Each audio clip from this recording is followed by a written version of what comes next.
कुटुंबामध्ये सर्वात महत्त्वाचं काय आहे, की आपण पहिले सगळे एकत्र जेवायला बसायचो.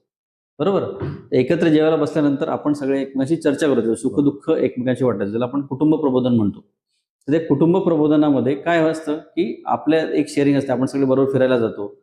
आपण एकत्र देवाचं ध्यान करतो.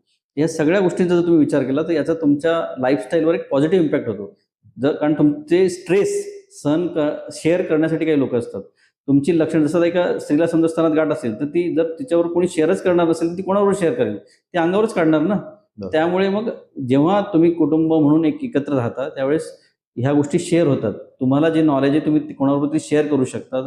ती व्यक्ती डॉक्टरांकडे लवकर पोहोचते आणि त्याला कुटुंबाचं एक सपोर्ट सिस्टम मिळत असते. त्यामुळे सर्वांनी एकत्र राहणं आणि घरात पॉझिटिव्ह एन्व्हायर्नमेंट करणं गरजेचं आहे. त्यामुळे लाईफस्टाईल हॅबिट जसं म्हटलं मी, की फास्ट फूड अव्हॉइड करणं, त्याच्यानंतर तुमच्या शरीराचा व्यवस्थित व्यायाम करणं.